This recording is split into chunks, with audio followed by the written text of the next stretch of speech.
Hello Renu Sudhi.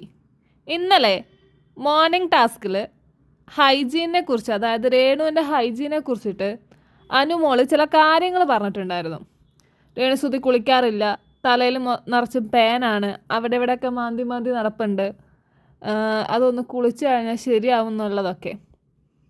അത് കഴിഞ്ഞിട്ട് അതിന് മുമ്പും രേണു സുധി പറഞ്ഞൊരു കാര്യം, ഹെയർ എക്സ്റ്റൻഷൻ വെച്ചത് കൊണ്ടാണ് എനിക്ക് കുളിക്കാൻ പറ്റാത്തത്, ആഴ്ചയിൽ ഒരു ദിവസം എങ്ങാണ്ട് ഞാൻ കുളിക്കാറുള്ളൂ എന്ന് അനുമോളുടെ അടുത്ത് രേണു സുധി പറയുന്നുണ്ട്. ഈ ഹെയർ എക്സ്റ്റൻഷൻ വെച്ച് കൊടുത്ത അവരുണ്ടല്ലോ, റോമ, അവർ പറയുന്നുണ്ട് ഹെയർ എക്സ്റ്റൻഷൻ വെച്ച് കഴിഞ്ഞാലും ഡെയിലി കുളിക്കണം എന്ന് ഞങ്ങൾ പറഞ്ഞിട്ടുണ്ടായിരുന്നു. രേണു ഇവിടെ ഇത് ചെയ്യാൻ വന്ന സമയത്ത് രേണു പറഞ്ഞതാണ് ആഴ്ചയിൽ ഒരു ദിവസം ഞങ്ങൾക്ക് തല കഴുകത്തുള്ളൂ എന്നുള്ള കാര്യങ്ങളൊക്കെ പറഞ്ഞിട്ടുണ്ടായിരുന്നു എന്നുള്ളത്. ഇതേ കാര്യം ബിഗ് ബോസിൽ പോകുന്നതിന് മുമ്പ് രേണു ഏതോ ഒരു ഇൻ്റർവ്യൂവിൽ പറഞ്ഞിട്ടുണ്ട്. അതൊന്ന് കേൾക്കാം. തല കുളിക്കാൻ പറ്റില്ല, ആഴ്ചയിൽ ഒരിക്കലേ തല കുളിക്കത്തുള്ളൂ. ഇപ്പോഴേ പറഞ്ഞപ്പോൾ ആഴ്ചയിൽ ഒരിക്കലേ തല കുളിക്കത്തുള്ളൂ.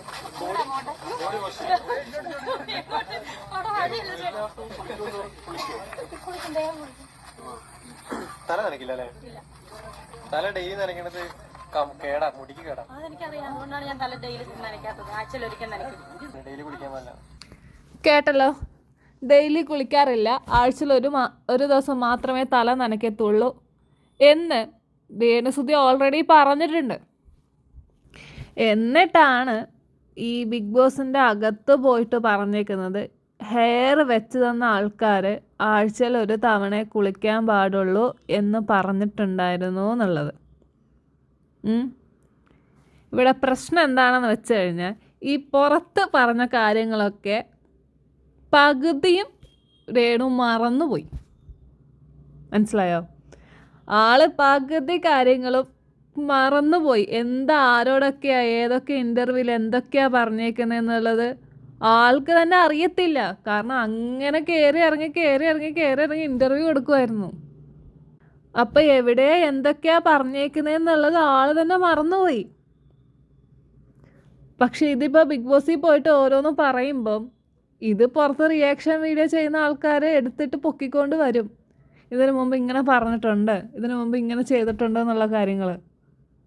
ആളെങ്ങനെയാണേലും നെഗറ്റീവ് ഉണ്ടാക്കിയിട്ടാണേലും റീച്ച് ആയാൽ മതി എന്നുള്ള മൈൻഡ് സെറ്റിൽ ഇൻ്റർവ്യൂവിൽ കയറിയിരുന്ന് പറഞ്ഞ കാര്യങ്ങൾ ഇപ്പം വീണ്ടും റിയാക്ഷൻ വീഡിയോസായിട്ട് പുറത്ത് വരുന്നുണ്ട്. ഇനി എവിടെയൊക്കെ എന്തൊക്കെ പറഞ്ഞിട്ടുണ്ട്, എന്തൊക്കെ പൊങ്ങി വരുമെന്ന് ദൈവത്തിന് മാത്രം അറിയാം. സീരിയസ്ലി പറയാലോ, ദൈവത്തിന് മാത്രം അറിയാം.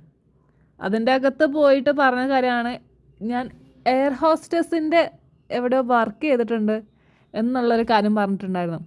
ഇതേ രേണു സുധി തന്നെ ബിഗ് ബോസിൽ കയറിയപ്പോൾ പറഞ്ഞു എനിക്ക് ബെൽറ്റ് ഇടാൻ പോലും അറിയത്തില്ലായിരുന്നു, ഫ്ലൈറ്റിൽ കയറിയപ്പോൾ അടുത്തിരിക്കുന്ന അമ്മച്ചായിട്ട് തന്നെ എന്നുള്ളത്. അതും അവിടെ പൊളിഞ്ഞു. ഓരോന്നായിട്ട് ഇങ്ങനെ പൊളിഞ്ഞുകൊണ്ടിരിക്കുക. ഈ വാവിട്ട പോയ വാക്കും കൈവിട്ട് പോയ ആയുധവും തിരിച്ചെടുക്കാൻ പറ്റത്തില്ല എന്നുള്ളൊരു പഴഞ്ചൊല്ലുണ്ടല്ലോ, ഇതാണ് ഇവിടുത്തെ അവസ്ഥ. അതുപോലെ ഇന്നലെ ഒരു കാര്യം പറയുന്നുണ്ടായിരുന്നു, എന്തോ ഒരു സംസാരത്തിൽ വന്നപ്പോൾ അതെൻ്റെ ആർമികൾ നോക്കിക്കോളും എന്നുള്ളത്.